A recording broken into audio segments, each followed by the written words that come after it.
Hi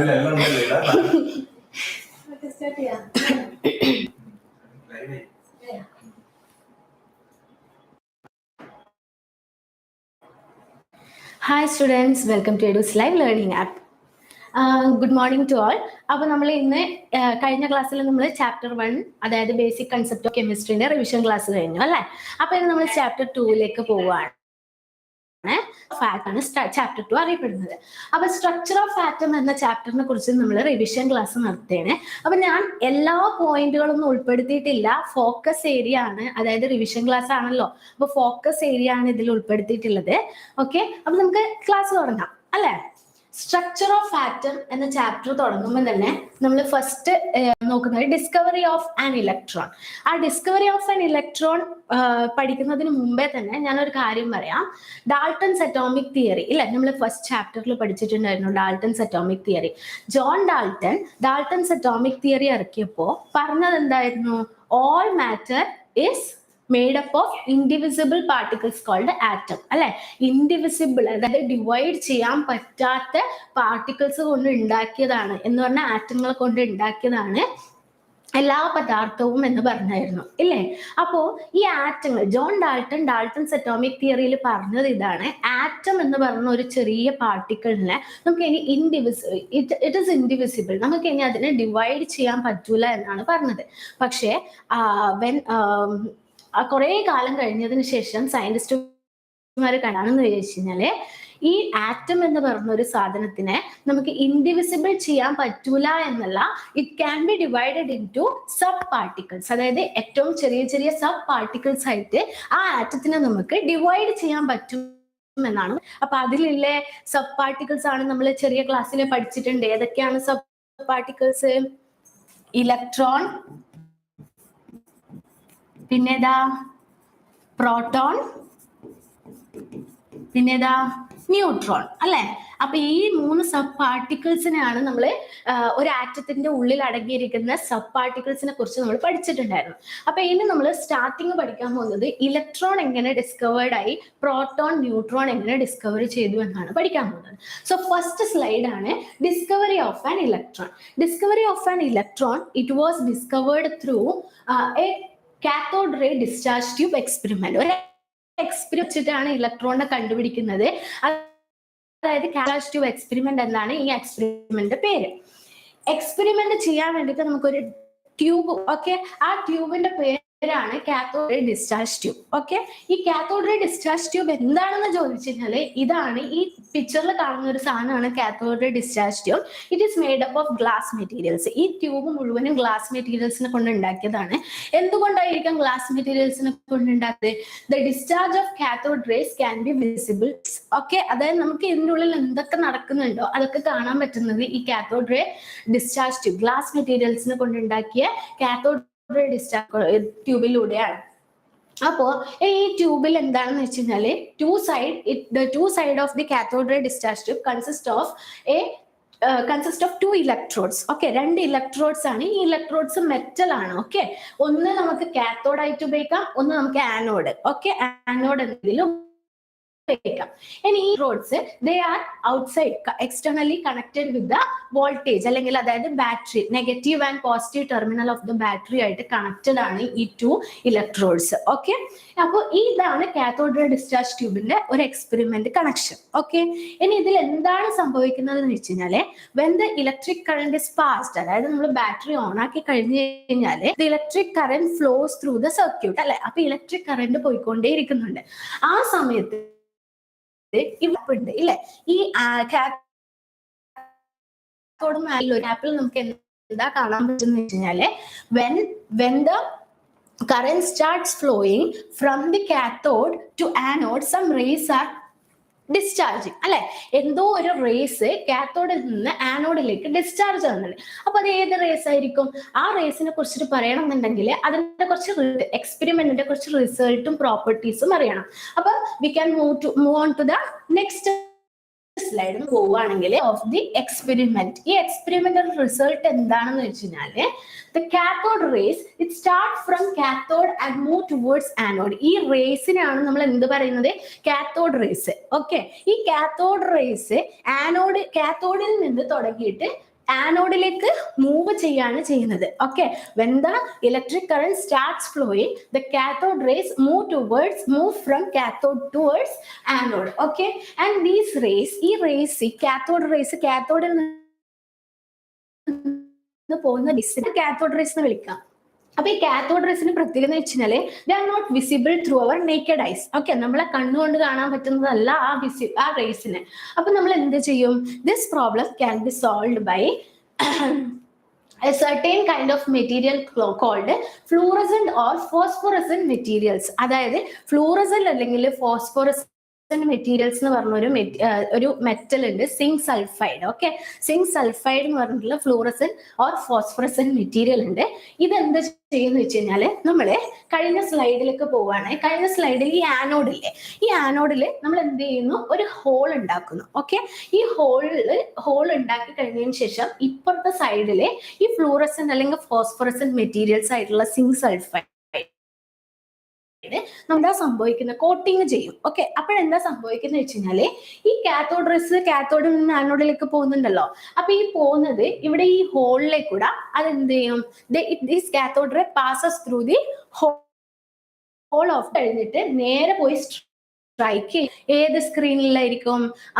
of course അല്ലെ, അതായത് നമ്മൾ സിങ്ക് സൾഫൈഡ് എന്ന ഫ്ലൂറസെന്റ് അല്ലെങ്കിൽ ഫോസ്ഫറസെന്റ് മെറ്റലുമായിട്ട് കോട്ട് ചെയ്ത സ്ക്രീനിലേക്ക് നേരെ പോയി തട്ടും. ഈ തട്ടുന്ന സമയത്ത് എന്താ സംഭവിക്കുന്നത്? അവിടെ ഒരു പച്ച ലൈറ്റ് അല്ലെങ്കിൽ ഫ്ലൂറസെന്റ് ലൈറ്റ് കത്തുന്നതായിരിക്കും. അപ്പോ അങ്ങനെ ഉണ്ടാവുമ്പോഴാണ് നമുക്ക് മനസ്സിലാവുന്നത് these rays which are emitted from cathode to anode are called cathode rays. Okay, അപ്പോൾ നെക്സ്റ്റ് സ്ലൈഡിലേക്ക് നമുക്ക് പോവാം. അങ്ങനെയാണെങ്കിൽ നമ്മൾ എന്ത് പറയുന്നു? cathode ray starts from cathode and it move towards anode. ഇനി നമ്മൾ അടുത്ത് പറയുകയാണെങ്കിൽ these rays are not visible. Okay, അപ്പോൾ these rays it is not visible to naked eyes, but the behavior of these rays can be observed how by a certain kind of material called fluorescent or phosphorescent materials. Okay, any next നോക്കുകയാണെങ്കിൽ in the absence of electrical or magnetic field these rays travel in straight lines. അതായത് ഇപ്പോ ഈ charge tube experiment നടക്കുകയാണെന്ന് വിചാരിച്ചു. അപ്പൊ അങ്ങനെ ഉണ്ടാവുന്ന സമയത്ത് ഈ ഇലക്ട്രിക്കൽ ആൻഡ് മാഗ്നറ്റിക് ഫീൽഡ് ഇല്ല എന്ന് വിചാരിച്ചു. In the absence of electrical and magnetic field അപ്പോഴെന്താ സംഭവിക്കുന്നത്? ഈ കാത്തോഡ് റേസ് നേരെ these cathode rays it travels in straight lines അല്ലെ, ഒരു സ്ട്രേറ്റ് ലൈൻസിലൂടെ ഈ കാത്തോഡ് റേസ് പാസ് ചെയ്യും.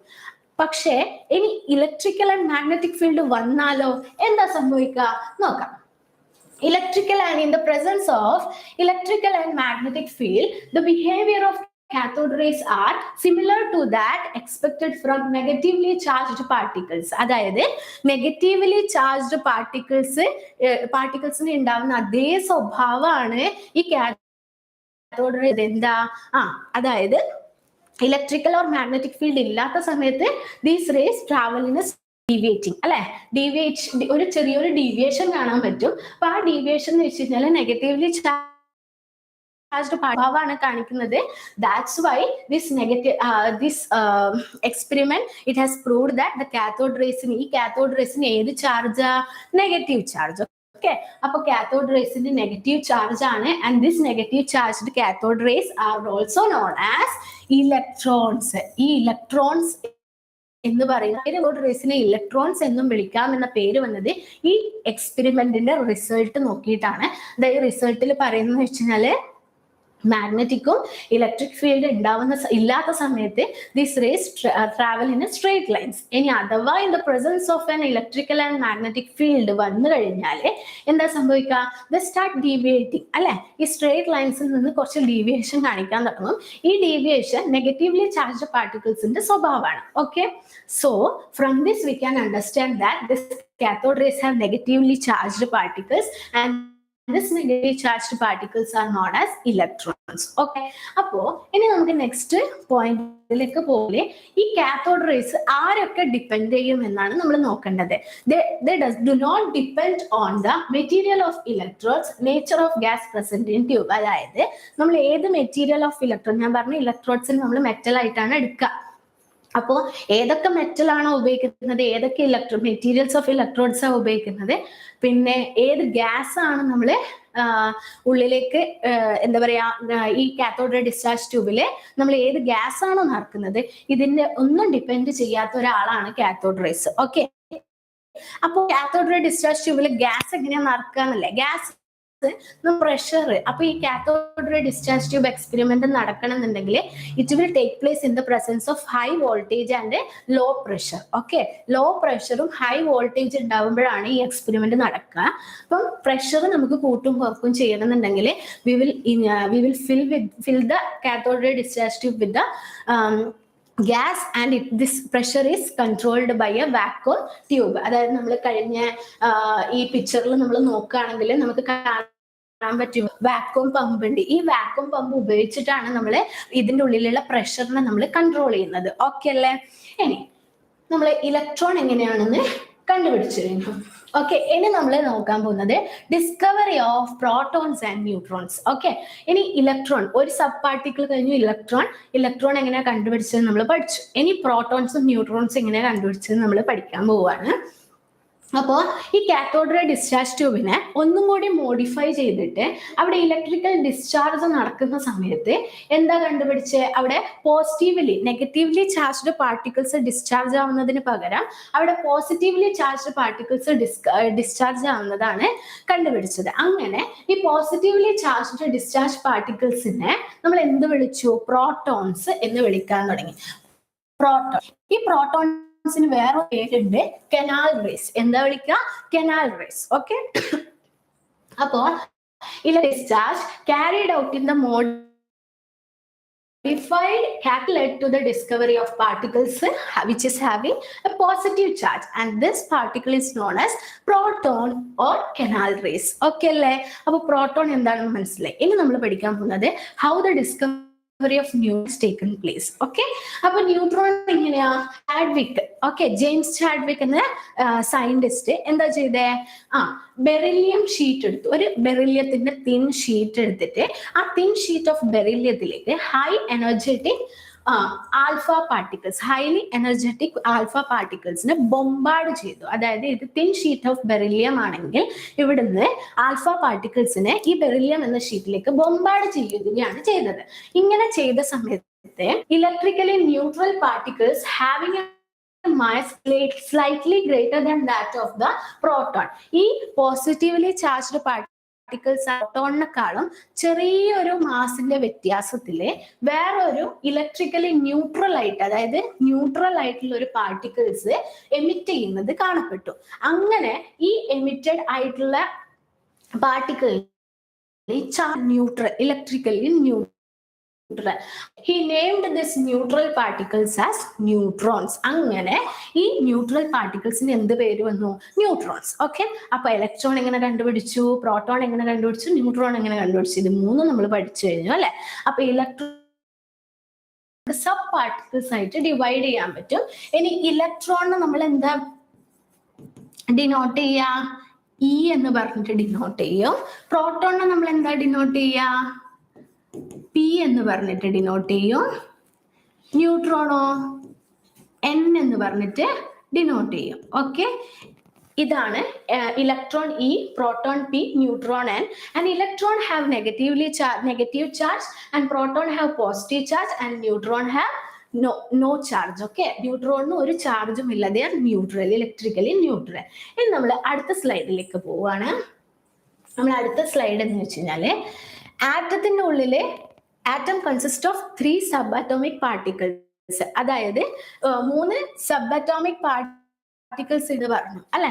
അതായത് ഈ ഇലക്ട്രോൺ, ഈ പ്രോട്ടോൺ ആൻഡ് ന്യൂട്രോൺ, ഈ 3 സബ് അറ്റോമിക് പാർട്ടിക്കിൾസ് ആണ് ഒരു ആറ്റത്തിന്റെ ഉള്ളിൽ ഉള്ളത് എന്ന് നമ്മൾ പഠിച്ചത്. ആറ്റത്തിന് ഈ ആറ്റത്തിന്റെ സ്ട്രക്ചർ എന്ന് നമ്മൾ അറിയണം അല്ലെ. We have to know the structure of atom.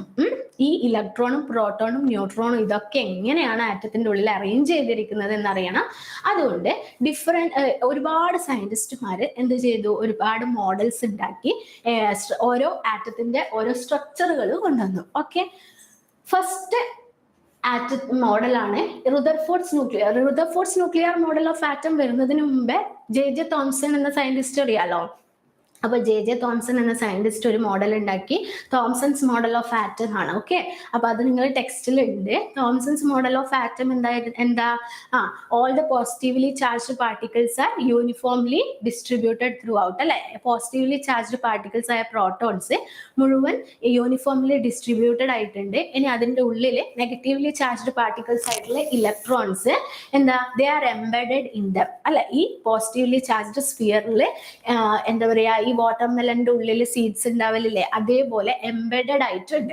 അതുകൊണ്ട് this Thomson's model of atom is also known as pudding and plum pudding model of atom and watermelon model of atom. Okay, പക്ഷേ there are some limitations of Thomson's model of atom. അതുകൊണ്ട് Rutherford എന്തുണ്ടാക്കി, Rutherford പുതിയൊരു model of atom കണ്ടുപിടിച്ചു, Rutherford's nuclear model of atom. Okay, nuclear model of atom എന്നും പറയാം, planetary model of atom എന്നും പറയാൻ പറ്റും. ഇനി ഇതിൽ എന്താണെന്ന് വെച്ച് കഴിഞ്ഞാൽ Rutherford he proposed an atom model based on his alpha particle scattering experiment. അതായത് ഒരു ആൽഫ പാർട്ടിക്കിൾ, ഹൈലി എനർജറ്റിക് ആയിട്ടുള്ള ഒരു ആൽഫ പാർട്ടിക്കിൾ ഉപയോഗിച്ചിട്ട് ഒരു എക്സ്പെരിമെന്റ് നടത്തിയിട്ടാണ് മോഡൽ ഓഫ് ആറ്റം കണ്ടുപിടിച്ചത്. അപ്പൊ ഇതിൽ എന്താണ് സംഭവം എന്ന് വെച്ച് കഴിഞ്ഞാല് he took A thin gold foil. Okay, നേരത്തെ നമ്മള് ജെയിംസ് ചാഡ്വിക് ഒരു തിൻ ബെറിലിയം ഷീറ്റ് എടുത്തിനെങ്കിൽ ഇവിടെ റുദർഫോർഡ് എന്താ ചെയ്തേ, ഒരു തിൻ ഗോൾഡ് ഫോയിൽ എടുത്തിട്ടുണ്ട്. ഈ thin gold foil highly energetic ആയിട്ടുള്ള ആൽഫ പാർട്ടിക്കിൾസ് ഇവിടെ നിന്ന് ഈ സോഴ്സ് ഓഫ് ആൽഫ പാർട്ടിക്കിൾസ് നിന്ന് വിട്ട് നേരെ എവിടത്തേക്ക് ഗോൾഡ് ഫോയിലേക്ക് ബോംബാർഡ് ചെയ്യുകയാണ് ചെയ്യുന്നത്. സോ ദ എക്സ്പെരിമെന്റ് എങ്ങനെയാണെന്ന് വെച്ച് കഴിഞ്ഞാല് a stream of high energetic alpha particles it is radiated from a radioactive source. Okay, അതായത് ഒരു റേഡിയോ ആക്റ്റീവ് സോഴ്സിൽ നിന്ന് ഹൈലി എനർജറ്റിക് ആയിട്ടുള്ള ആൽഫ പാർട്ടിക്കിൾസിനെ റേഡിയേറ്റ് ചെയ്ത് it was directed to a thin gold foil. Thin gold ഫോയിലിലേക്ക് bombard ചെയ്യുകയാണ് ചെയ്യുന്നത്. ഇനി ഈ ബോംബാർഡ് ചെയ്ത സമയത്ത് the thin gold foil it was surrounded by a circular fluorescent zinc sulphide screen. അതായത് നേരത്തെ നമ്മൾ പറഞ്ഞല്ലോ, അതായത് these rays which are passing through it these rays are invisible അല്ലെ. നമുക്ക് ചെയ്യുന്ന ഒരു സ്ക്രീനിൽ ഒരു ചെറിയ സ്ക്രീൻ ഉണ്ടാക്കുന്നു, ഫ്ലൂറസെന്റ് ആയിട്ടുള്ള മെറ്റീരിയൽസ് ഉപയോഗിച്ചിട്ട് നമ്മളൊരു സ്ക്രീൻ ഉണ്ടാക്കുന്നു. ആ സ്ക്രീനാണ് ഫ്ലൂറസെന്റ് സിങ്ക് സൾഫൈഡ് സ്ക്രീൻ എന്ന് പറയും. ഓക്കെ, ഈ ഗോൾഡ് ഫോയിലിന് ചുറ്റും ഇങ്ങനത്തെ ഒരു സ്ക്രീൻ ഉണ്ടാക്കി. ഇനി അയാൾ എന്താ ചെയ്യുന്നത്, whenever alpha particles is struck the screen, a tiny flash of light was produced at the point. അതായത് ഈ ആൽഫ പാർട്ടിക്കിൾസ് നേരെ തിൻ ഗോൾഡ് ഫോയിലിലേക്കൂടെ പാസ് ചെയ്തിട്ട് നേരെ പോയിട്ട് ഈ സ്ക്രീനിലേക്ക് വീഴുമ്പോൾ എവിടെയൊക്കെ വീഴുമോ അവിടെയൊക്കെ ഒരു ഫ്ലാഷ് പോയിന്റ് നമുക്ക് കണ്ടുപിടിക്കാൻ പറ്റും. അങ്ങനെയാണ് നമ്മൾ ഈ എക്സ്പെരിമെന്റ് ചെയ്തത്, ഈ റുദർഫോർഡ് എക്സ്പെരിമെന്റ് ചെയ്തത്. And when due to the use of thin gold foil here this experiment is known as Rutherford's gold foil experiment. Foil experiment ആണ് ഇതിന് പേര് കൊടുത്തത്. ഇനി നെക്സ്റ്റ് ഇതിന്റെ റിസൾട്ട് നോക്കുകയാണെങ്കിൽ, അതായത് ഈ എക്സ്പെരിമെന്റ് ചെയ്തിട്ട് അയാൾ എന്താണ് കണ്ടുപിടിച്ചത്, എന്താണ് റിസൾട്ട് ഉണ്ടായത്, അയാൾ ആ റിസൾട്ടിൽ നിന്ന് എന്താണ് കൺക്ലൂഷൻ ചെയ്തത് എന്ന് നമുക്ക് നോക്കാം. ഇതിപ്പോ ഒരു തിൻ ഗോൾഡ് ഫോയിലാണ് എന്ന് വിചാരിച്ചു. ഓക്കെ, ഇനി ഈ ആൽഫ പാർട്ടിക്കിൾസ് ഈ ഗോൾഡ് ഫോയിലിലേക്കൂടെ ബോംബാർഡ് ചെയ്യുകയാണ് ചെയ്യുന്നത്. അപ്പോ ഇതിൽ നിന്ന് കാണപ്പെടുന്നത് most of the alpha particles it passes through the gold foil. അതായത് ഒരു ഡീവിയേഷനും ഇല്ലാതെ, ഒരൊറ്റ ഡീവിയേഷൻ ഇല്ലാതെ തന്നെ almost all the alpha particle is passed through the gold foil. Gold ഫോയിലിലേക്കൂടെ പാസ് ചെയ്ത് പോവുകയാണ് ചെയ്തത്. And second observation was a small fraction of the alpha particle was deflected by small angles. അതായത് ചെറിയ ആംഗിൾസ്, അതായത് എത്ര ആൽഫ പാർട്ടിക്കിൾസ് വിട്ടോ അതിൽ നിന്ന് ഓൾമോസ്റ്റ് എല്ലാ ആൽഫ പാർട്ടിക്കിൾസും നേരെ ഒരു ഡീവിയേഷനും ഇല്ലാതെ നേരെ തന്നെ പാസ് ആവുകയാണ് ചെയ്തത്.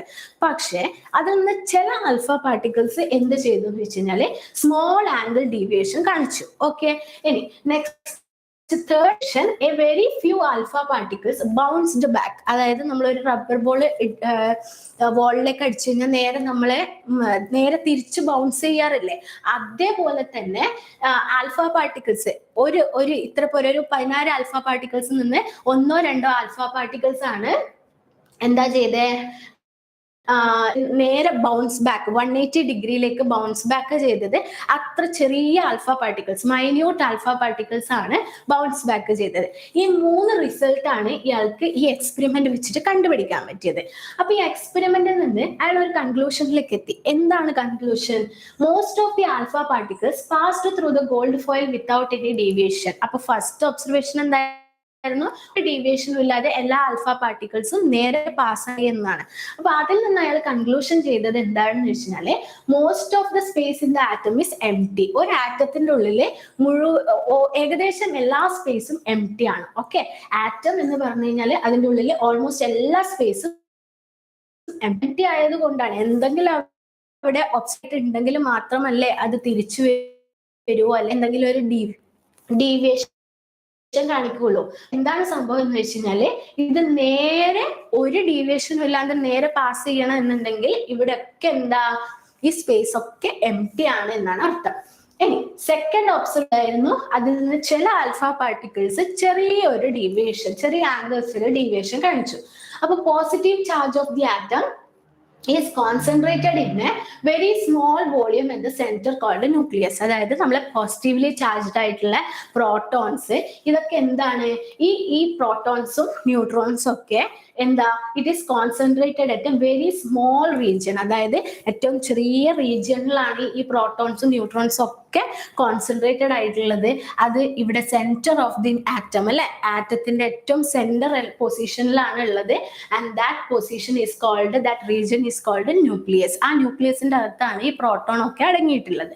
ഓക്കെ, ഇനി a very few alpha particle bounced back അല്ലെ, അതായത് ഒരു ചെറിയ ആൽഫ പാർട്ടിക്കിൾസ് ആയിരുന്നു നമുക്ക് തിരിച്ച് 180 ഡിഗ്രിയിലേക്ക് ബൗൺസ് ബാക്ക് ചെയ്തത്. അപ്പൊ അതിൽ നിന്ന് നമുക്ക് കണ്ടുപിടിക്കാൻ പറ്റുന്ന ഒരു കൺക്ലൂഷൻ എന്താണെന്ന് വെച്ച് കഴിഞ്ഞാല്, volume occupied by the nucleus is negligibly small. Nucleus ഇപ്പം വലിയ ന്യൂക്ലിയസ് ആണെന്ന് വിചാരിച്ചു, ന്യൂക്ലിയസിന്റെ വോളിയം വലുതാണെങ്കിൽ എന്താ, ഒരുപാട് അല്ലെ സർഫസ് ഏരിയ കൂടും. സർഫസ് ഏരിയ കൂടുമ്പോ എന്താ സംഭവിക്കുക, ഒരുപാട് ആൽഫ പാർട്ടിക്കിൾസ് ബൗൺസ് ചെയ്യും. ഏറ്റവും വോളിയം, ഈ ന്യൂക്ലിയസിന്റെ വോളിയം ഏറ്റവും ചെറുതായത് കൊണ്ട് തന്നെ, സർഫസ് ഏരിയ വളരെ ചെറുതായത് കൊണ്ട് തന്നെയാണ് എന്താ, ഒരു മൈന്യൂട്ട് ആൽഫ പാർട്ടിക്കിൾസ് മാത്രം ബൗൺസ് ബാക്ക് ചെയ്യുന്നത്. ഓക്കെ അല്ലേ? അപ്പൊ ഇവരെ മനസ്സിലായില്ലേ? Rutherford planetary model of model അല്ലെങ്കിൽ പ്ലാനറ്ററി മോഡൽ ഓഫ് ആറ്റം. ഇതിൽ പറയുന്നത് വെച്ചാല്, all the positive charge and most of the mass of the atom are concentrated in an extremely small region called nucleus അല്ലെ. First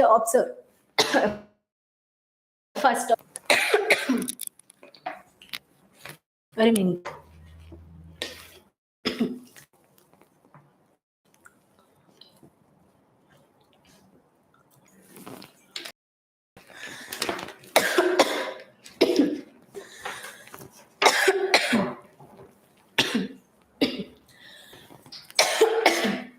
മിസ്സിന്റെ problem മാറിയിട്ടില്ല, so sorry കേട്ടോ.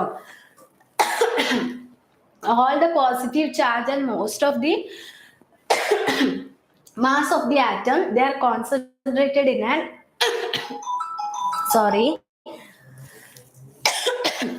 in an extremely small region called nucleus. അതായത് ഒരു ആറ്റത്തിന്റെ എല്ലാ മാസവും concentrated ആയിട്ടുള്ളത് ആറ്റത്തിന്റെ small region ആയിട്ടുള്ള ന്യൂക്ലിയസിലാണ് എല്ലാ മാസവും കോൺസെൻട്രേറ്റഡ് ആയിട്ടുള്ളത്.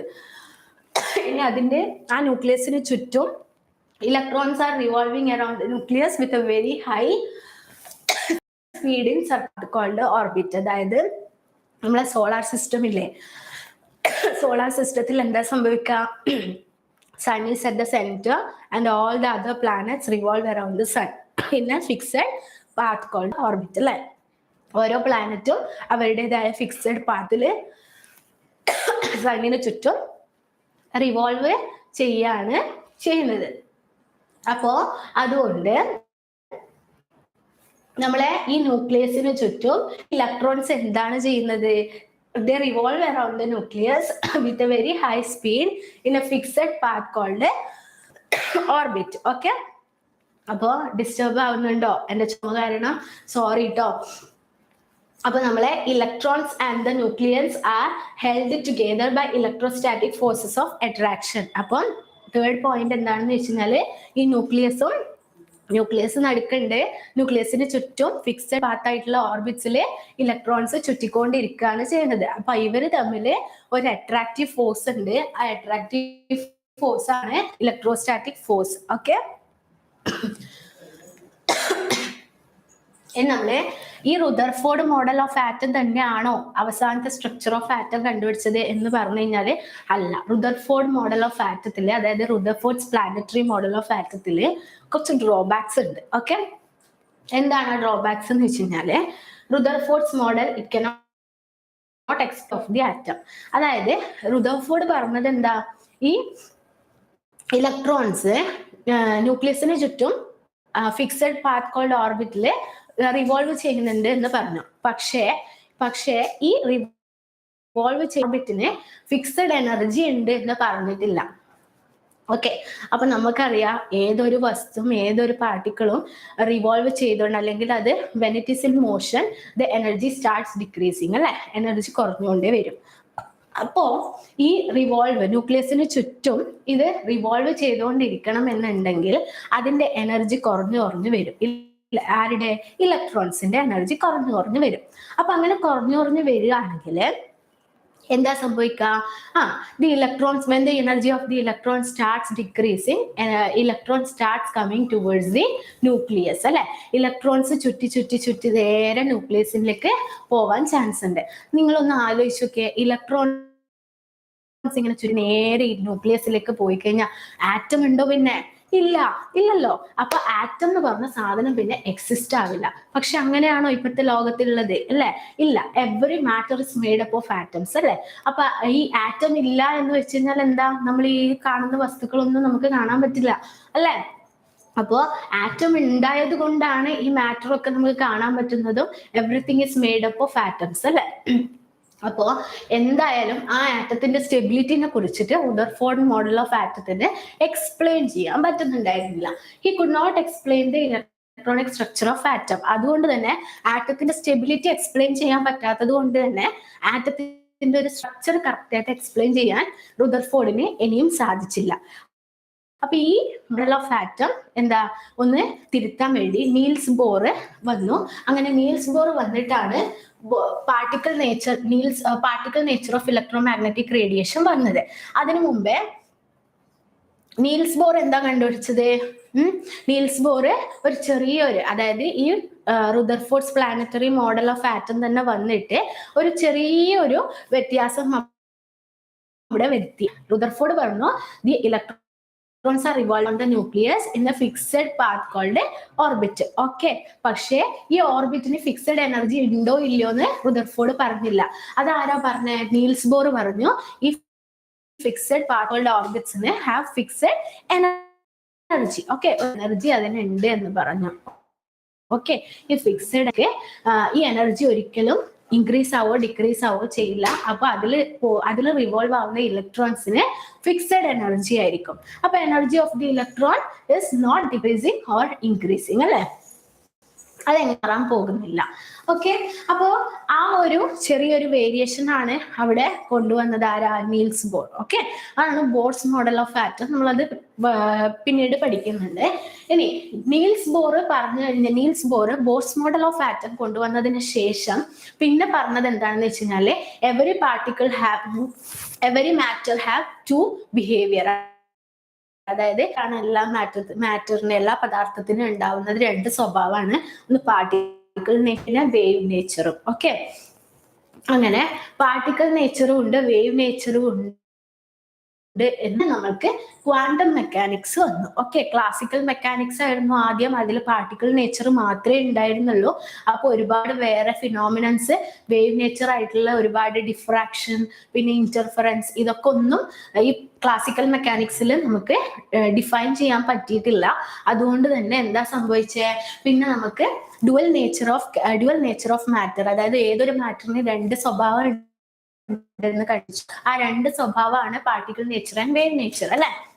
അപ്പൊ അത് കണ്ടുപിടിച്ചതോടെ നമുക്ക് എന്ത് വന്നു, ക്വാണ്ടം തിയറി അല്ലെങ്കിൽ ക്വാണ്ടം മെക്കാനിക്സ് വന്നു. ഫസ്റ്റ് ക്വാണ്ടം തിയറി പ്രൊപ്പോസ് ചെയ്തത് മാക്സ് പ്ലാങ്ക് ആണ്. അപ്പോൾ max Planck, he proposed a quantum theory, a theory called quantum theory, and the important postulates of the quantum theory, which was proposed by Max Planck, was or atoms and molecules, it could emit or absorb the energy not in a continuous manner but discontinuously in small called quanta or photons.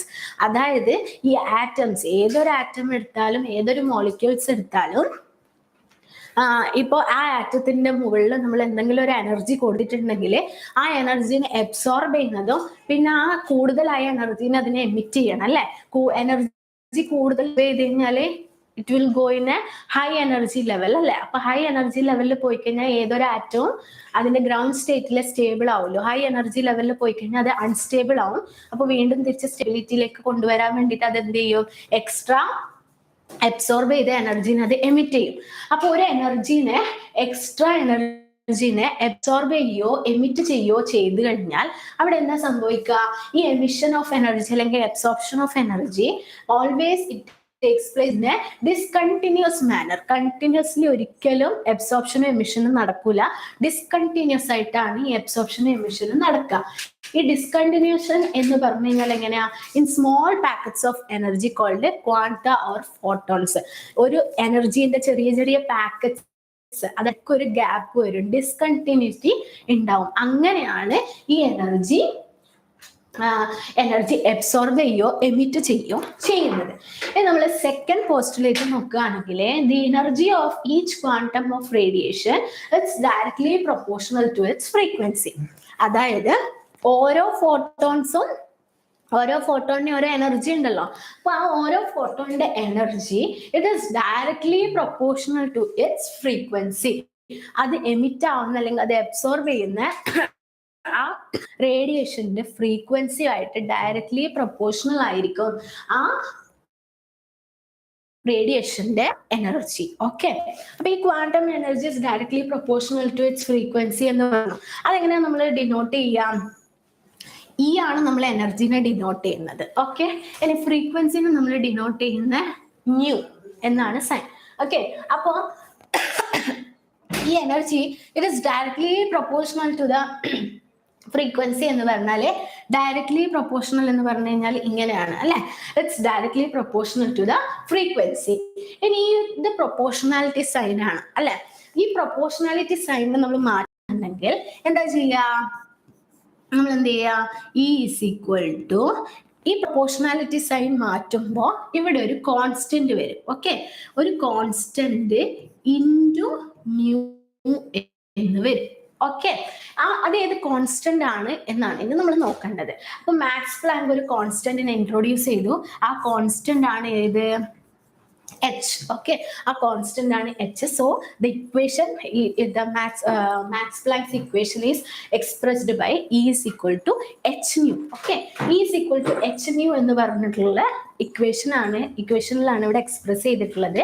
അതിൽ H എന്ന് വെച്ച് കഴിഞ്ഞാൽ it's A proportionality constant and this constant is known as planks constant. ഈ കോൺസ്റ്റന്റിന്റെ പേരെന്താ, planks constant. ഈ കോൺസ്റ്റന്റിന് എന്തുകൊണ്ടായിരിക്കും നമ്മൾ അതിനെ കോൺസ്റ്റന്റ് എന്ന് പറയാ, the value of this variable does not change, അല്ലെ? ഈ വേരിയബിളിന്റെ വാല്യൂ ഒരിക്കലും ചേഞ്ച് ആവില്ല, it will be always constant, അല്ലെ? ഏത് കോൺസ്റ്റന്റ് ആയിരിക്കും. അപ്പൊ ആ കോൺസ്റ്റന്റിന്റെ വാല്യൂ എത്രയാണെന്ന് വെച്ച് കഴിഞ്ഞാല് it 6.626 into 10 to the power minus 34 joule second. Okay, 6.626 into 10 to the power minus 34 joule second. Okay, it's the value of Planck's constant.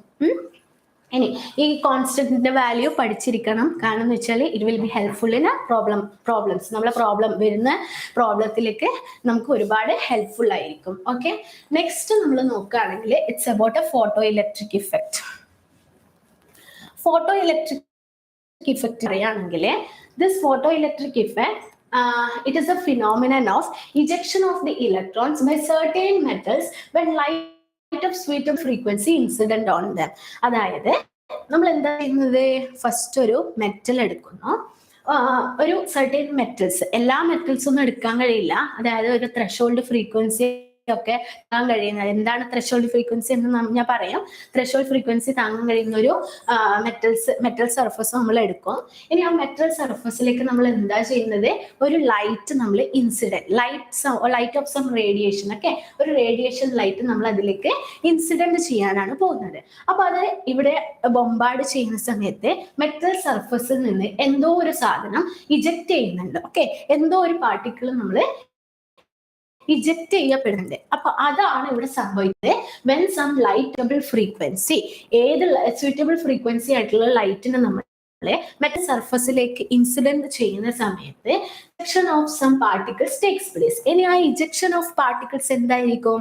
Of course it's negatively charged particles called electrons. Negatively charged particles ആയിട്ടുള്ള electrons ആണ് ഇവിടെ metal സർഫസിൽ നിന്ന് eject ചെയ്യപ്പെടുന്നത്. Okay, അപ്പോ ഇനി ഈ ejection നടക്കുന്ന സമയത്ത് ejected electrons, okay, electrons which are ejected they are called photo electrons. അതായത് ഇജക്ട് ചെയ്യപ്പെട്ട ഇലക്ട്രോൺസിന് ഒരു പേര് കൊടുക്കണ്ടേ, അവരുടെ പേരാണ് ഫോട്ടോ ഇലക്ട്രോൺ. കാരണം എന്ന് വെച്ചാൽ this takes place in the presence of light, അല്ലെ, ഒരു ലൈറ്റിന്റെ പ്രസൻസിലാണ് ഈ ഇലക്ട്രോൺസിന് ഇജക്ട് ചെയ്യപ്പെടുന്നത്. അതുകൊണ്ട് തന്നെ these electrons are known as photo electrons. Okay, അതുകൊണ്ടാണ് ഇവരെ ഫോട്ടോ ഇലക്ട്രോൺസ് എന്ന് പറയുന്നത്. ഇനി ഈ ഫോട്ടോ ഇലക്ട്രിക് ഇഫക്റ്റില് കുറച്ച് കാര്യങ്ങൾ നമുക്ക് പഠിക്കാനുണ്ട്. എന്താണ് ഈ ഫോട്ടോ ഇലക്ട്രിക് ഇഫക്റ്റിൽ സംഭവം നടക്കുന്നതെന്ന് വെച്ച് കഴിഞ്ഞാല്, electrons it are ejected from the metal surface as soon as the surface, അല്ലെ. അതായത് നമ്മൾ ലൈറ്റ് എപ്പോഴാണോ മെറ്റൽ സർഫസിലേക്ക് എമിറ്റ് ചെയ്യപ്പെടുന്നത്, അതായത് എപ്പോഴാണ് സ്ട്രൈക്ക് ചെയ്യുന്നത്, ആ സ്ട്രൈക്ക് ചെയ്ത ആ സമയത്ത് തന്നെ എന്താണ്, ഫോട്ടോ ഇലക്ട്രോൺസ് ആർ ഇജക്റ്റഡ്. അപ്പൊ there is no time lag between the striking of light beam and the ejection of electrons from the metal surface. അവിടെ ഒരു ടൈം ലാഗ് ഉണ്ടാവുന്നില്ല, ഗ്യാപ്പ് ഉണ്ടാവുന്നില്ല. ഇവിടെ ഈ ലൈറ്റ് നേരെ പോയി മെറ്റൽ സർഫസിലേക്ക് വീഴുന്നു, കറക്റ്റ് അതേ സമയത്ത് തന്നെ ഇലക്ട്രോൺസും ഇജക്ട് ചെയ്യുന്നു. ഓക്കെ, ഇനി the number of electrons ejected, it is directly proportional to the intensity or brightness of light. Intensity എന്ന് വെച്ചാൽ ലൈറ്റ് എത്രത്തോളം, അതിന്റെ ഗാഢത, അല്ലെ. ഇന്റൻസിറ്റി വെച്ചാൽ അതിന്റെ ഗാഢത, ലൈറ്റ് എത്രത്തോളം ഇന്റൻസ്ഡ് ആയിട്ടാണ് ഉള്ളത്. അപ്പൊ ലൈറ്റ് നല്ല ഇന്റൻസിറ്റി കൂടുതലായിട്ടുള്ള ലൈറ്റ് ആണെങ്കിൽ അത് ആ മെറ്റൽ സർഫസിൽ നിന്ന് ഇജക്ട് ചെയ്യപ്പെടുന്ന ഫോട്ടോ ഇലക്ട്രോൺസും ഡയറക്ട്ലി പ്രൊപ്പോർഷണൽ ആയിരിക്കും. ഓക്കെ, ഒരുപാട് ഇജക്ട് ചെയ്യപ്പെടും. ഓക്കെ, ഇന്റൻസിറ്റി കുറവാണെങ്കിൽ എന്താ സംഭവിക്കുക, ഇലക്ട്രോൺ ഇജക്ട് ചെയ്യുന്നത് കുറവായിരിക്കും. ഓക്കെ, ഇനി for each metal there is A minimum frequency known as threshold frequency. നമ്മൾ ഏത് മെറ്റലാണോ ഉപയോഗിക്കുന്നത് ആ ഓരോ മെറ്റലിനും ഒരു മിനിമം ഫ്രീക്വൻസി ഉണ്ടാവും. ആ മെറ്റലിന് ഒരു മിനിമം എനർജി ഉണ്ടാവും, ഫ്രീക്വൻസി ഉണ്ടാവും. ആ ഫ്രീക്വൻസിനാണ് നമ്മൾ എന്ത് പറയുന്നത്, ത്രെഷോൾഡ് ഫ്രീക്വൻസി μ0 എന്നാണ് നമ്മൾ അതിനെ ഡിനോട്ട് ചെയ്യുന്നത്. ഓക്കെ, ഈ ത്രെഷോൾഡ് ഫ്രീക്വൻസി നമ്മളപ്പോ ഓരോ മെറ്റൽ ഉപയോഗിക്കുന്നു, ആ മെറ്റലിന്റെ മിനിമം ഫ്രീക്വൻസി ഉണ്ട്. ആ മിനിമം ഫ്രീക്വൻസിനെയാണ് നമ്മൾ ത്രെഷോൾഡ് ഫ്രീക്വൻസി എന്ന് പറയുന്നത്. ഇത് നമ്മൾ ഇൻസിഡന്റ് ചെയ്യുന്ന ലൈറ്റ് ഉണ്ടാവുമല്ലോ, ആ ലൈറ്റ്, ആ റേഡിയേഷന്റെ ഫ്രീക്വൻസി എന്താ, ഈ റേഡിയേഷന്റെ ഫ്രീക്വൻസി ത്രെഷോൾഡ് ഫ്രീക്വൻസിനെക്കാളും കുറഞ്ഞിട്ടാണോ വേണ്ടത്, അല്ല ത്രെഷോൾഡ് ഫ്രീക്വൻസിനെക്കാളും കൂടുതലാണോ വേണ്ടത്? നോക്ക്, ഈ ഫോട്ടോ ഇലക്ട്രിക് ഇഫക്റ്റില് ഇലക്ട്രോൺസിനെ നമുക്ക് ഇജക്ട് ചെയ്യുകയാണ് ചെയ്യേണ്ടത്. അപ്പൊ ഇലക്ട്രോൺസിനെ നമ്മൾ ഇജക്ട് ചെയ്യണം എന്നുണ്ടെങ്കിൽ ഈ ഫോട്ടോ ഇലക്ട്രിക് ഇഫക്റ്റില് നമ്മൾ ഇൻസിഡന്റ് ചെയ്യപ്പെടുന്ന റേഡിയേഷൻ ഓഫ് ലൈറ്റിന്റെ ഫ്രീക്വൻസി മെറ്റൽ സർഫസിന്റെ ത്രെഷോൾഡ് ഫ്രീക്വൻസിനെക്കാളും കുറഞ്ഞത് ഓർ കൂടുതലാണോ വേണ്ടത്?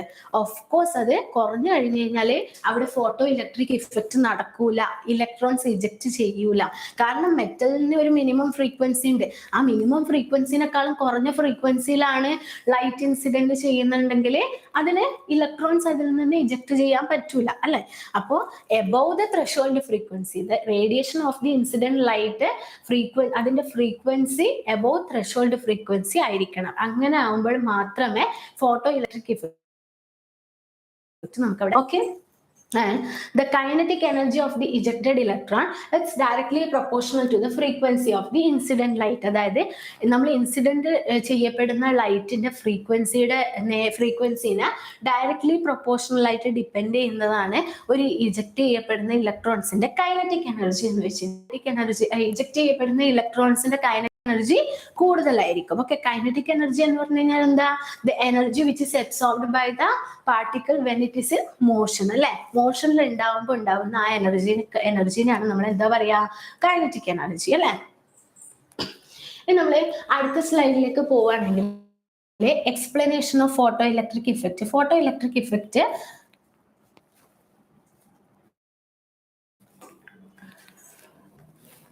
അപ്പോൾ ഫോട്ടോ ഇലക്ട്രിക് ഇഫക്റ്റ് എക്സ്പ്ലെയിൻ ചെയ്യുകയാണെങ്കിൽ അതിന്റെ ഇക്വേഷൻ കണ്ടുപിടിക്കണം. ഓക്കെ, അതിനു വേണ്ടിയിട്ട് ഇതൊരു മെറ്റലാണ്. ഈ മെറ്റലിലേക്ക് നമ്മൾ Hν, അതായത് Hν എന്ന് വെച്ച് കഴിഞ്ഞാൽ എന്താ? എനർജി. ഓക്കെ, അതായത് നമ്മൾ പ്ലാങ്ക്സ് കോൺസ്റ്റന്റ് പഠിച്ചിട്ടുണ്ടല്ലോ. പ്ലാങ്ക്സ് ഇക്വേഷൻ എന്താണ് പറയുന്നത്?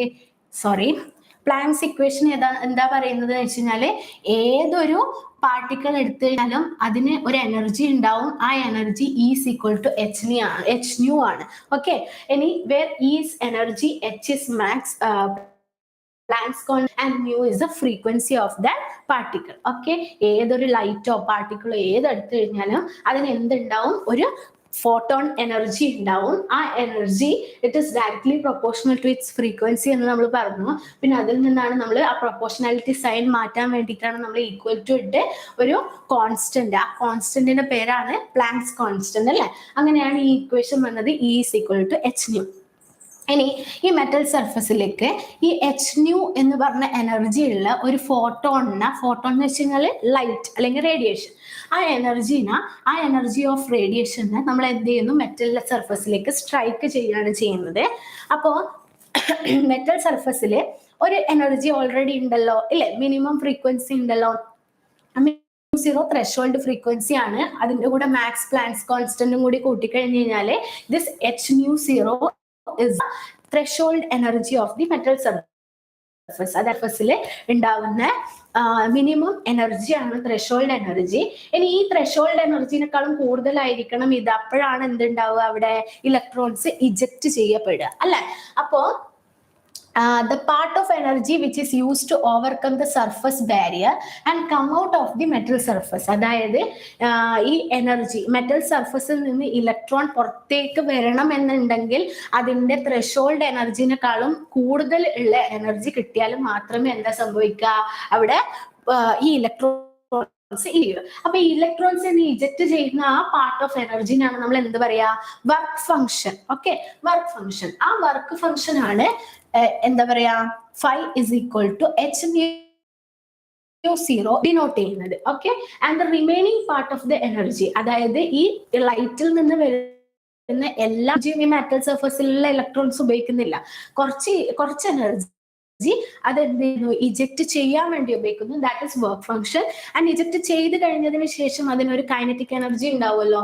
ആ കൈനറ്റിക് എനർജി ആണ് ഹാഫ് mv മാക്സ് സ്ക്വയർ എന്ന് പറഞ്ഞിട്ട് നമ്മൾ ഈ മാക്സ് എന്ന് ഉദ്ദേശിക്കുന്നത് maximum energy. Okay, half mv square. Okay, ഇതാണ് ഇതിന്റെ kinetic energy of the photo electrons. Okay, അപ്പോ according to the law of conservation of energy mass energy ഒക്കെ പഠിച്ചിട്ടുണ്ടായിരുന്നു. അതിലെന്താ പറയുന്നത്? Mass can neither be created nor be destroyed. അല്ലെ? അതേപോലെ തന്നെ energy can neither be created and nor be destroyed. അങ്ങനെയാവും ഈ ഫോട്ടോന്റെ എനർജി ആണ് Hν. Hν is it will be always equal to the work function plus half mv square, that is the kinetic energy. ആ electrons ഉപയോഗിക്കുന്ന work ഫംഗ്ഷനും electrons eject ചെയ്ത് കഴിഞ്ഞതിന് ശേഷം ഉണ്ടാവുന്ന കൈനറ്റിക് എനർജിയും രണ്ടും കൂടി കൂട്ടുമ്പോഴാണ് എന്താ ഇൻസിഡന്റ് ലൈറ്റിന്റെ ടോട്ടൽ എനർജി ഉണ്ടാവുക. ഓക്കെ, ഇനി വർക്ക് ഫംഗ്ഷൻ എന്താണെന്ന് നമുക്കറിയാം. എന്താ അതിന്റെ threshold energy h/μ0 plus half mv max square. ഇനി ഈ ഹാഫ് mv മാക്സ് സ്ക്വയർ നമ്മൾ ഇപ്പുറത്തെ ഭാഗത്ത് എടുത്തിട്ട് ഈ h/μ0 നമ്മൾ എവിടത്തേക്ക് ഇപ്പുറത്തെ സൈഡിലേക്ക് എടുക്കുക. അപ്പോ ഇങ്ങനെ വരിക half mv square h/μ minus h/μ0. Okay, ഇങ്ങനെയാണ് വരിക. അപ്പൊ ഇവിടെ ഈ ഇക്വേഷനിൽ എന്താണ് സംഭവിക്കുന്നത്? ഈ h പ്ലാങ്ക്സ് കോൺസ്റ്റന്റ് കോമൺ ആണ് അല്ലെ. നമ്മൾ ഈ h കോമൺ ആയിട്ടുള്ള h നമ്മൾ പുറത്തേക്ക് എടുത്തിട്ട് ഈ ബ്രാക്കറ്റിന്റെ ഉള്ളിൽ ബാക്കിയുള്ള ന്യൂ മൈനസ് μ0 ഇടുന്നു. ഇങ്ങനെയാണ് ഈ ഇക്വേഷൻ വരുന്നത്. Half mv max square is equal to h into nu minus μ0. Okay, correct.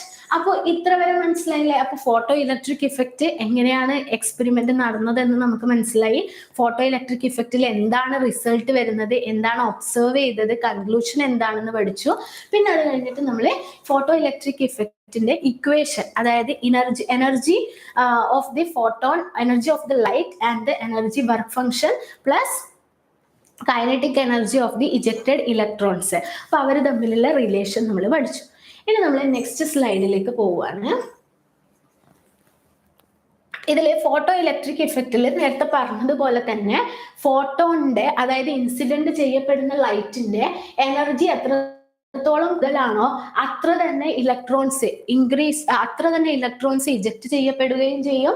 ആ ഇലക്ട്രോൺസിന്റെ കൈനറ്റിക് എനർജി, അതായത് ഇജക്ട് ചെയ്ത ഫോട്ടോ ഇലക്ട്രോൺസിന്റെ kinetic energy will be great. Okay, a more intense beam of light it contains large number of photons, so the number of electrons ejected is also larger. അപ്പോൾ intensity കൂടിക്കഴിഞ്ഞാൽ എങ്ങനെയാണ് number of ejected electrons increase ചെയ്യുന്നതെന്ന് ചോദിച്ചു കഴിഞ്ഞാല്, intensity കൂടുമ്പോൾ number of photons, അതായത് ഇവിടെ incident ആവുന്ന മെറ്റൽ സർഫസിൽ സ്ട്രൈക്ക് ചെയ്യുന്ന നമ്പർ ഓഫ് ഫോട്ടോൺസ് കൂടും. അങ്ങനെ ഫോട്ടോൺസിന്റെ എണ്ണം കൂടുന്ന സമയത്ത് number of electrons which are ejected will be also increasing. Okay, അപ്പോൾ ഈ രണ്ട് കാര്യമാണ് നമുക്ക് ഫോട്ടോ ഇലക്ട്രിക് ഇഫക്റ്റിൽ പഠിക്കാനുള്ളത്.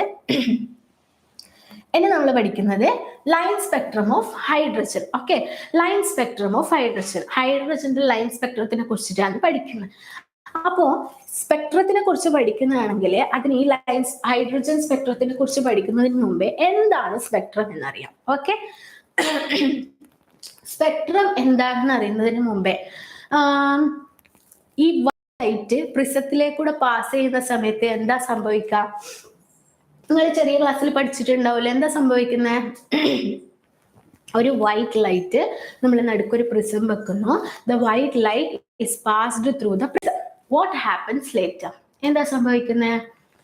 യെസ് അല്ലെ, ഈ വൈറ്റ് ലൈറ്റ് പ്രിസത്തിലേക്കൂടെ പോകുമ്പോൾ അവിടെ റിഫ്രാക്ഷൻ സംഭവിക്കുന്നു, ഡീവിയേഷൻ ഓഫ് ദി ലൈറ്റ് സംഭവിക്കുന്നു. അങ്ങനെ ഡീവിയേഷൻ സംഭവിക്കുന്ന സമയത്ത് എന്താ സംഭവിക്കുക?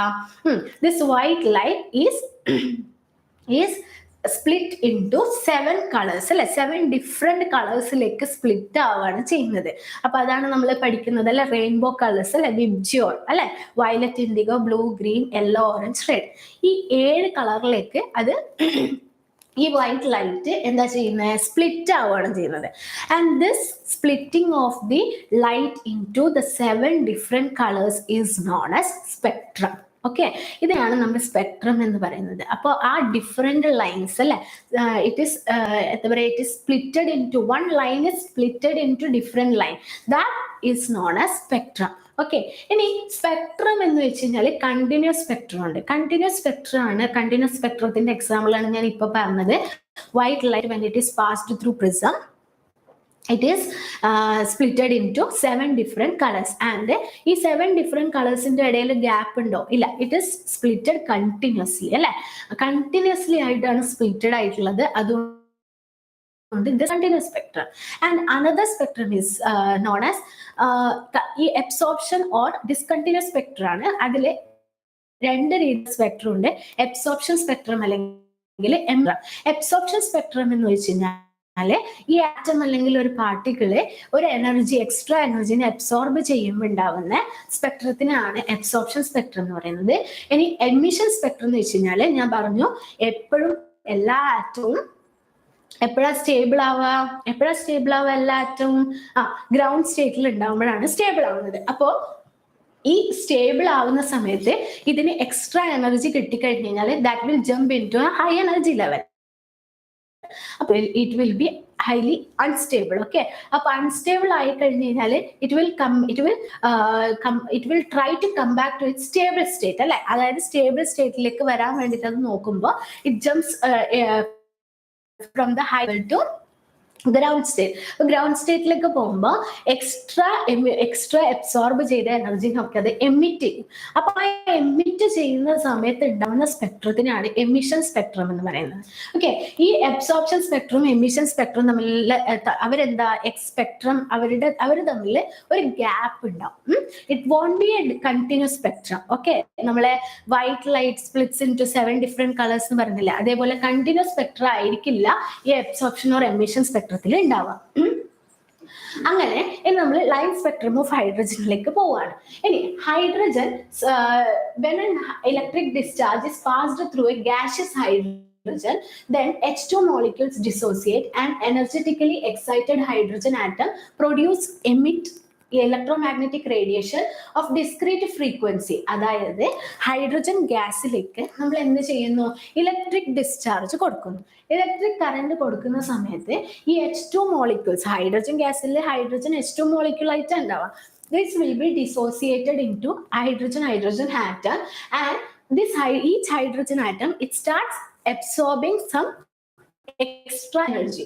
Absorb ചെയ്ത് കഴിഞ്ഞതിന് ശേഷം it will be in a highly unstable state. To get back into a stable state, അതായത് സ്റ്റേബിൾ സ്റ്റേറ്റിലേക്ക് കൊണ്ടുവരാൻ വേണ്ടിയിട്ട് it will emit some electromagnetic radiation in a discrete frequency. Discontinuous ആയിട്ട് emit ചെയ്യും. Emission of the hydrogen into discrete frequency is called a hydrogen spectrum, and this hydrogen spectrum it consists of several lines. Okay, series of lines, ഒരുപാട് series of lines ഉണ്ട് ഈ hydrogen സ്പെക്ട്രത്തിന്, and this series is known as, അപ്പോൾ ഒരുപാട് series ഉണ്ട്. അതിലത്തെ first 5 series ആണ് Lyman, Balmer, passion, bracket, fun. Okay, Lyman, Balmer, passion, bracket, fun. Okay, bracket കേട്ടോ.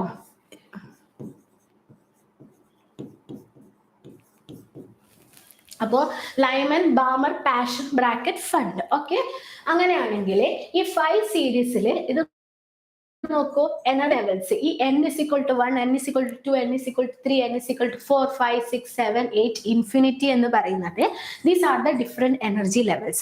When hydrogen it starts absorbing some extra energy, it will jump into a higher energy level, and from that higher energy level it get back to a stable state. അതായത് ഒരു stable സ്റ്റേറ്റിലേക്ക് attain ചെയ്യാൻ വേണ്ടിയിട്ട് it starts emitting the radiation from the higher energy level, and it comes back to its stable state. Okay, അങ്ങനെ ഉണ്ടാവുമ്പോഴാണ് ഈ hydrogen series of lines ഉണ്ടാവുന്നത്. അവിടെ ഈ സ്പെക്ട്രത്തിന് ഹൈഡ്രജൻ സ്പെക്ട്രം എന്ന് പറയും. And there are 5 series of hydrogen spectrum, that is Lyman, Balmer, passion, bracket and fun. Okay, next ഈ hydrogen സ്പെക്ട്രത്തിലൂടെ റിഡ്ബർഗ്, നമ്മളെ scientist Johannes റിഡ്ബർഗ് എന്താണ് ചെയ്തതെന്ന് വെച്ച് കഴിഞ്ഞാല് he proposed an equation for finding the wave number of the different lines in hydrogen spectrum. Hydrogen സ്പെക്ട്രത്തിൽ ഞാൻ പറഞ്ഞു different series of lines ഉണ്ട്. ഈ ഓരോ ലൈൻസിനും അവരുടേതായ വേവ് നമ്പർ കണ്ടുപിടിക്കാൻ വേണ്ടിയിട്ട് ജോഹന്നസ് റിഡ്ബർഗ് എന്താണ് ചെയ്തത്? ഒരു ഇക്വേഷൻ കണ്ടുപിടിച്ചു. ആ ഇക്വേഷൻ അപ്പൊ ന്യൂ ബാർ, ഇതാണ് ന്യൂ ബാർ. ഈ ന്യൂ ബാർ എന്ന് വെച്ച് കഴിഞ്ഞാൽ വേവ് നമ്പർ ആണ്. ഓക്കെ, ന്യൂ ബാർ നമുക്കറിയാം എന്താണ്? It is the inverse of wave length. അതായത് നമ്മളെ വേവ് ലെങ്തിനെ നമ്മൾ ലാംഡ എന്ന് പറയും.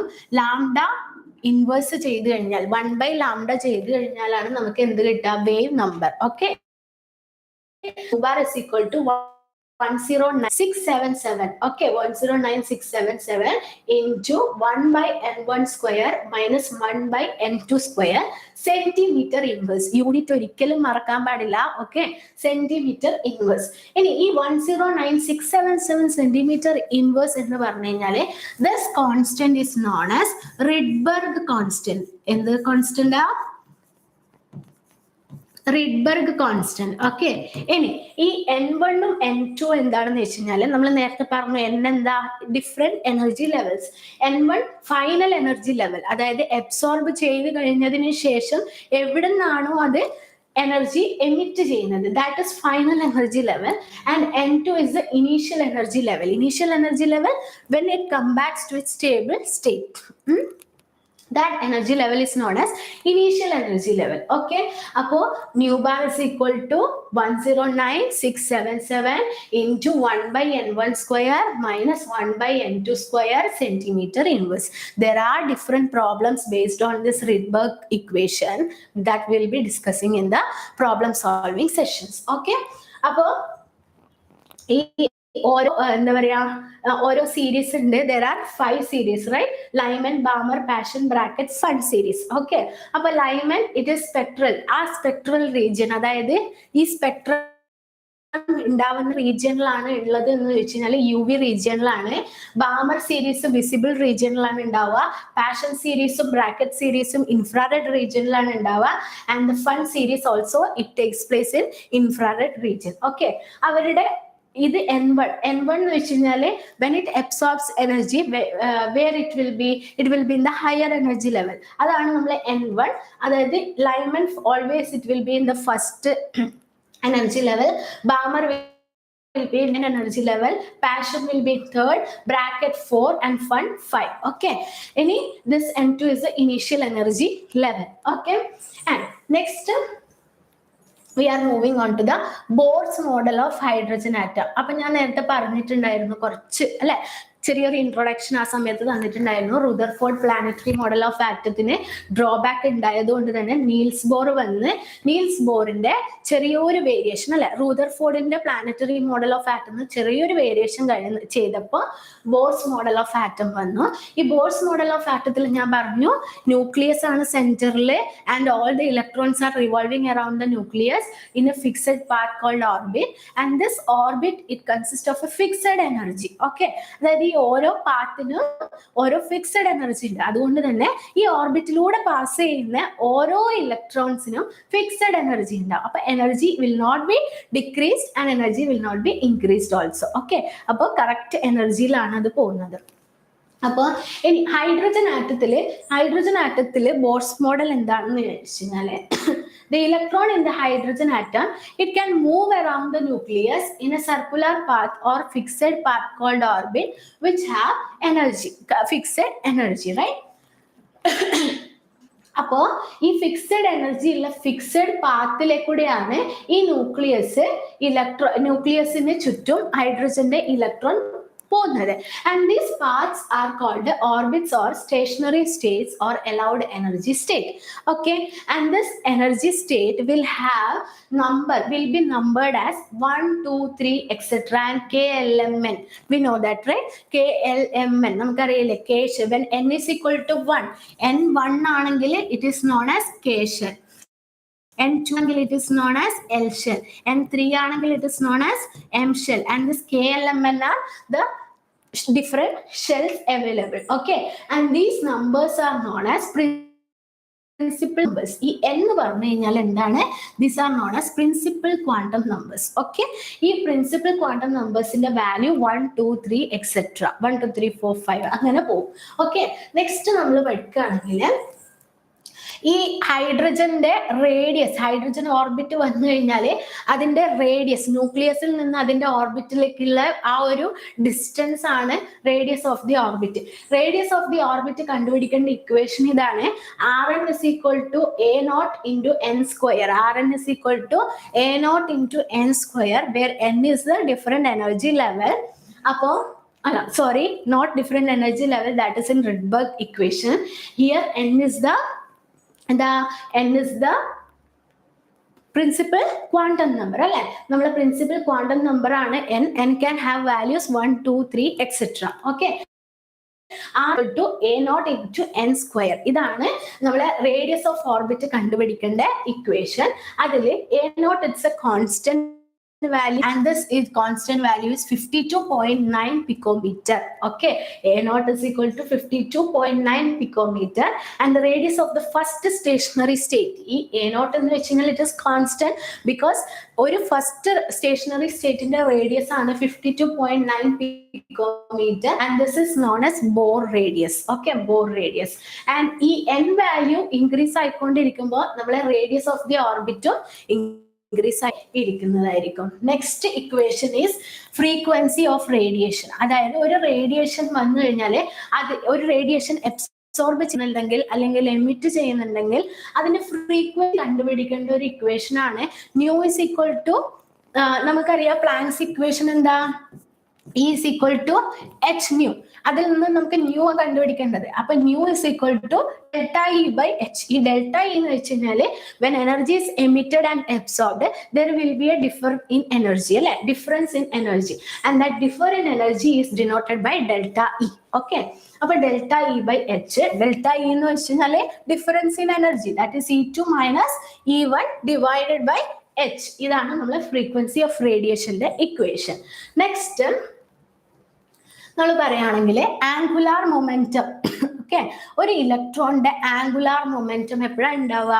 When the electron starts revolving around the nucleus it will have a momentum that is known as angular momentum, and this angular momentum of an electron it is calculated as it is the integral multiple of h by 2 pi. Okay, h by 2 pi ന്റെ integral multiple ആണ്. Integral multiple എന്ന് വെച്ച് കഴിഞ്ഞാൽ n.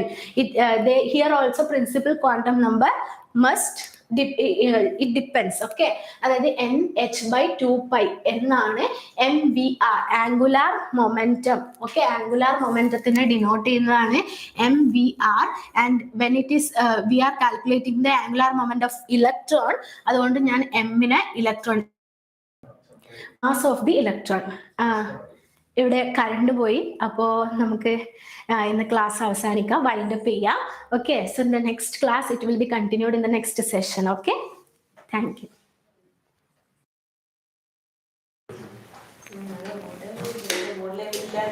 Board പോയതല്ലേ, ഇനി ആകെ ഒരു 10-5 slide.